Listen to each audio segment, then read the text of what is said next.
Today's incident will wake up your soul. Please watch the incident till the end. Assalamu alaikum, friends. Hope you all are well.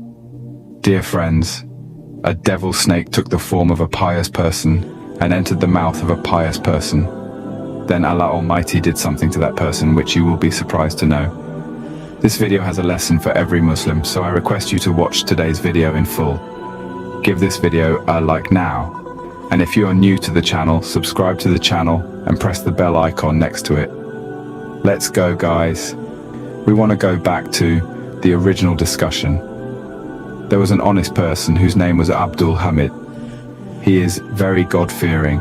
He fasts most of the year, recites Tahajjud at the end of the night, talks to everyone with a smile, tries to benefit people as much as possible, helps people when in danger, is saddened by the pain of others. Even if an animal has any problem, he comes forward to remove it. In the question of benefiting others, he does not even get a chance to think about his loss. He would help all people and animals in danger. Friends loved to admit Abul Hamir. He had a great passion for hunting. For this purpose he often went to the forest, after which he caught the game with various tricks, brought it home. It never happened that he went to catch the game and returned home empty-handed. As usual, he hunted in the forest one day, went to catch it, and went there to look for the prey. His whole attention was focused on finding the prey. But suddenly, a snake lay in front of him. His attention was interrupted. The strange thing is that the snake stood in front of him very nicely, human-like. He started talking. He started saying, "Oh, Abul Hamid, for the sake of Allah, have mercy on me. Allah will have mercy on you." He was surprised to hear such words from the mouth of the snake. He began to say to himself, "From where did the snake learn to speak?" Again, seeing the snake, he felt deep inside. Although frightened, he asked without expressing his face, "Are you in such danger that you need my mercy and help?" The snake then said, "My deadly enemy is chasing me back. If I delay, he will catch me and kill me right away." Abul Habir said, "You whose ummah?" The snake replied, "I am the ummah of Hazrat Muhammad sallallahu alaihi wasallam." The tender heart of Abul Hamid became more tender at the words of the snake. The pain of that snake, the bitter voice, hurt him more. He thought to himself, "Those in danger. My only job is to help. If God's creation is helped by me even a little, then what is the harm? Enter inside." Then the snake said, "The enemy will see me in it." Abul Hamir said, "Listen to what I say. You enter inside my cloak and come along my chest and stay back." Then the snake said, "I'm very afraid. It seems the enemy will see me here." Abul Hamir said, "Then what can I do for you?" Then the snake said, "If you wish me well, please open your mouth. I will enter through it into your stomach. For a while, I will hide myself." Said Abul Hamir, "Now, if you put me to a severe test, although I do not fear anything except Allah, yet why am I afraid of your proposal? I fear that you will destroy me in the end." Then the snake said, "I bear witness to Allah and His Messenger and all the angels and all the servants of the sky that I will not harm you. I will go out as soon as the enemy leaves." And the snake slowly entered the mouth and went into the stomach. After a while, a man came running with a sword in his hand, saw Abul Habib and stopped and said, "Did you see a snake going this way?" Abul Habir said, "No, I have not seen any snake here." In fact, where Abul Hamir was standing and talking to the man, he did not really see any snake, because he was already some distance away from the place where the snake entered his stomach, so that his words are not false. Allahu Akbar does not find snakes. After getting it, the man left. Abul Hamir was thinking as he stood there. After a while, the snake took out its head and said, "Sir, see if it has gone out of the sight of my enemy." Abul Hamir said, "No, I can't see him anymore. I think he has gone." The snake said that he has really gone far. Abul Habir said, "Yes, indeed he has gone. So hurry up instead of delaying."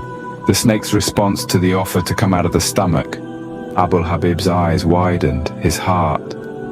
The soul trembled. He said to himself, "How is this a reward for favors?" The snake said. "O Abul Hamid, I will now make two proposals to you. You can choose any one of your choice." Abul Hamir asked to know the two proposals. The snake then said, "I like to give strength to people in two places. One is the liver, another is the heart. Now you say which one you like." Abul Hamir said, "One you say." The snake said, "Yes, what I'm saying is right. If you say that your liver is cut into pieces now, I can give it or I can burn your heart. But it is true that in both cases, your body will become lifeless," said Abul Habir. "This is your promise. This is the fruit of your promise. As a result of which I sheltered you, you want to repay the favor like this. Are you not ashamed to say such words from your mouth?" The snake said to Abul Hamir, "I have never seen a stupider person than you in this world. You may not know me, so please me. I am the devil who is the enemy of Bani Adam." "I don't understand why you treat me well," said Abul Hamir. "And then you are the devil. Let me ask you for the last time. Have you vowed to kill me?" The snake said. "Yes, there is no other way," Abul Habir said. "Well, when you want, give me the opportunity to go to the mountain so that my body can be turned around and become local." The snake said, "Well, let's go to the mountain, but you think stay, your death is sure no power can save you from me." Hamir gave up hope of life and with trembling legs started towards the hill. After going there, he recited a prayer. After saying the prayer again and again, suddenly a handsome man appeared there. His body is fragrant and his clothes are very elegant. He saluted Abul Hamid and asked, "O Abul Habir, why do you look so worried?" Abul Hamir said, "An enemy is troubling me. For that I am worried." The handsome man said, "Where is this enemy now?" Abul Hamir answered, "In my stomach." The man said, "There is an enemy in your stomach?" Abul Hamir said, "Yes, from inside the stomach he planned to kill me. I did him a favor, and that favor was repaid. This is how he wants to give me." The man said, "He is but a traitor and a promise breaker." Abdul Habir said, "Yes, of course, I have never seen such a thing in my life."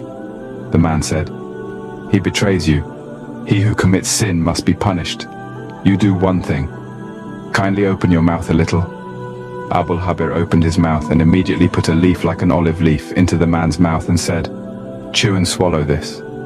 Khan came out of the road behind him. By this, the fear that was in his heart was removed. He addressed him and said, "Brother, what is your identity? Where did you come from in this time of my danger? Allah has blessed me very much with your presence." Dear friends, subscribe our channel and press the bell icon next to it to get regular Islamic videos. Have you ever wondered what happens in those final fleeting moments between life and death? It's a question that has intrigued mankind for centuries, a topic shrouded in mystery and speculation. Today we're embarking on a journey to the unknown, to the edge of life itself. We'll delve deep into the biological and neurological processes that occur in those precious moments before the end. It's a subject that's as fascinating as it is complex as we attempt to demystify that final frontier that we will all one day cross. We'll be exploring the latest scientific findings, the theories, the beliefs and the experiences of those who've been on the brink and lived to tell the tale. This is not a morbid fascination, but a quest for understanding, for knowledge that can enlighten us all. In this video, we'll unravel the mystery of what happens to your body and mind just before you die. As the body approaches death, biological changes take place. This is a journey that every organism on this planet will take, a series of events that unfold as life prepares to exit the stage. Let's start with the slowing down of bodily functions. The heart, the ceaseless engine of the body, begins to decelerate. Its beats become irregular, its rhythm stutters. The blood flow, once a roaring river of life, ebbs to a sluggish stream. This results in a cooling of the body, a gradual surrendering to the cold embrace of the end. Next, the organs begin to shut down. The lungs, those faithful bellows, struggle to draw in breath, each gasp more laborious than the last. The kidneys, our silent janitors, cease their cleansing work. The liver, the body's chemical plant, halts its production lines. Even the skin, our shield and sensory interface with the world, loses its vibrancy and elasticity. Yet in this twilight of life, the body's resolve to survive is still evident. The brain, that magnificent conductor of the bodily orchestra, prioritizes the essential functions. It redirects the dwindling resources to the heart and the lungs, the twin pillars of life. It fights to the end, refusing to let the music of life fade into silence without a struggle. But the body's energy reserves deplete and the biological machinery grinds to a halt. The metabolism, that constant fire in the belly, flickers and dies out. The cells, those microscopic building blocks of life, cease their tireless work. The body's clock winds down, the pendulum swings slower, and the hands of time finally come to rest. These changes are not a failure of the body, but a testament to its resilience.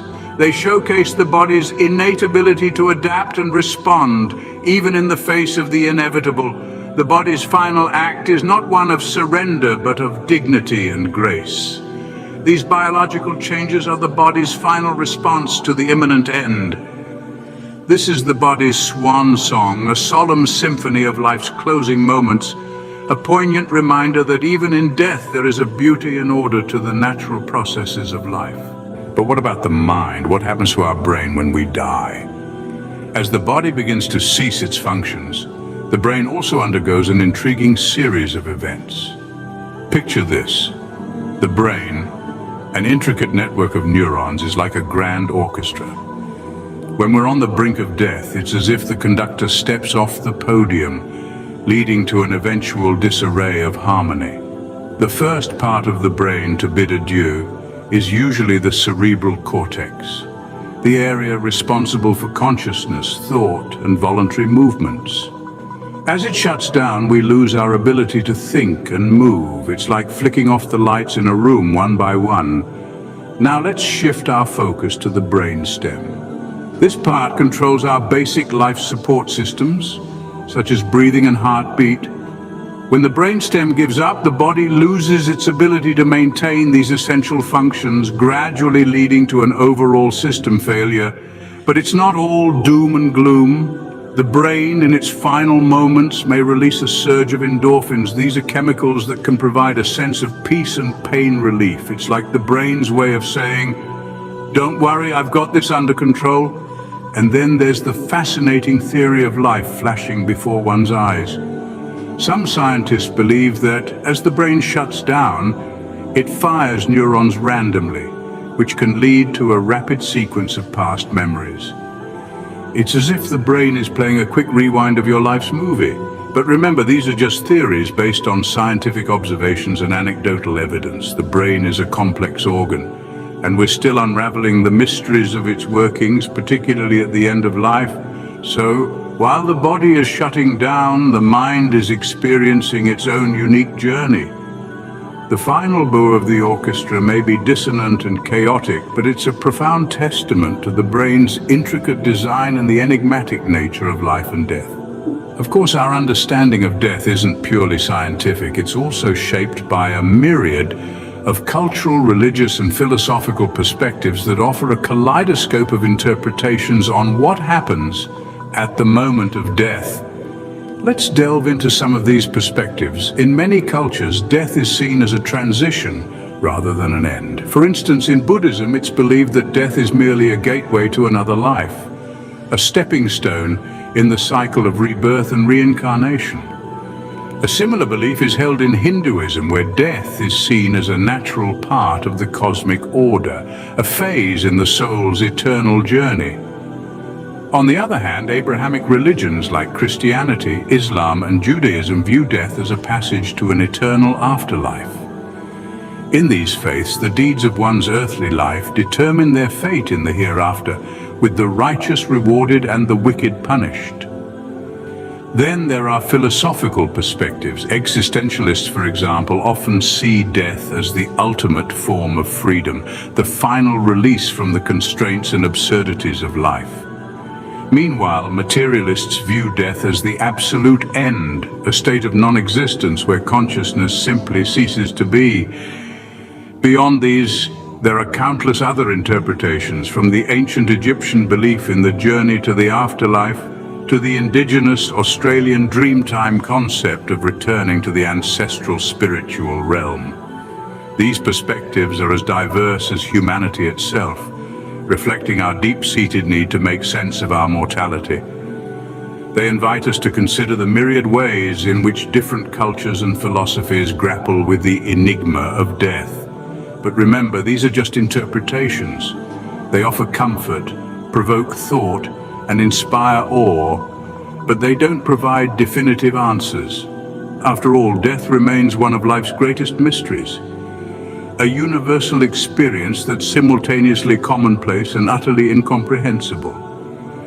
No matter what you believe, it's clear that death is a deeply personal and profound experience. So what have we learned about those final moments before death? Well, we've taken a rather comprehensive journey, haven't we? We've explored the biological and neurological processes that occur as life ebbs away. We've acknowledged that death, while inevitable, is a complex and multi-layered event, one that is as unique as the individual experiencing it. Let's start by recapping the biological process. We learned that as death approaches, the body begins to shut down, like a complex machine powering off. The heart slows, the body cools, and the senses start to fade. It's a gradual process, not an immediate event, but it's a process that is as natural as birth, growth, and aging. It's a part of the life cycle, even if it's the part we tend to shy away from discussing. Next, we delved into the neurological process. We discovered that even as the body slows, the mind can be a flurry of activity. Dreams and hallucinations may occur, possibly a result of the brain trying to make sense of its own demise. There's still so much we don't know about the brain and its workings, especially during those final moments, but we do know that it's a time of intense activity, a fitting finale for such an extraordinary organ. We also discussed various theories and beliefs about death, from the scientific to the spiritual, from the comforting to the terrifying. Our beliefs about what happens after death are as diverse as we are. Some people believe in an afterlife, a place where we continue to exist in some form. Others believe in reincarnation, the cycle of birth, death, and rebirth. And still others believe in nothingness, a complete cessation of existence. What's fascinating is that our beliefs about death often reflect our beliefs about life. They are a mirror, reflecting our hopes, fears, and values. And no matter what we believe, it's important to remember that these beliefs are personal, deeply ingrained, and deserving of respect. And so we circle back to the beginning, to the question of what happens in those final moments before death. The truth is, we don't know for sure. We can study, we can hypothesize, we can believe. But in the end, death remains one of the greatest mysteries of the human experience, and perhaps that's as it should be. Maybe it's the mystery that makes us appreciate life all the more. Maybe it's the unknowing that spurs us to live fully, to love deeply, and to make the most of the time we have. The mystery of death is a part of our human experience.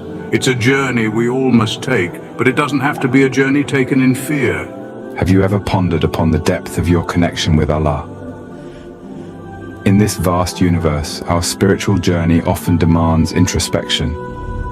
It's important to self-reflect and assess our relationship with Allah, to understand how close we truly are to Him. Today we'll delve into this topic and provide you with 3 signs that indicate a close relationship with Allah. Recognizing these signs could provide a clear picture of your spiritual journey and connection with Allah. The first sign is constant remembrance of Allah. This is not solely about verbal recitation of prayers or supplications. but rather it is about maintaining a consciousness of Allah in every thought and action. Imagine a compass always pointing north. In the same way, our hearts should always be oriented towards Allah. This constant remembrance can shape our daily routines and habits, influencing our decisions and actions. For instance, when we're about to make a choice, we seek divine guidance. When we're grateful, we express our gratitude to Allah. When we're tested, we seek patience and strength from Him. Thus, a heart that frequently remembers Allah is a heart that is close to Him. The second sign is finding contentment in trials. This is a profound indicator of a deep-rooted faith and trust in Allah's wisdom. We all face trials and hardships in life, but it's how we respond to these challenges that truly defines us. For those close to Allah, these are not simply obstacles, but opportunities for purification and reward. They understand that these trials are part of a bigger plan, a divine plan that we may not always comprehend. Their response is not one of despair, but of acceptance and contentment, a serene surrender to the will of Allah. This signifies a heart that deeply trusts in Allah's plan, appreciating that every hardship is also an opportunity for spiritual growth. Contentment in trials reflects a heart that trusts Allah and is confident in His wisdom. The third sign is a longing for the hereafter. This longing is not a mere wishful thinking, but a deep-rooted desire that shapes our actions and guides our lives.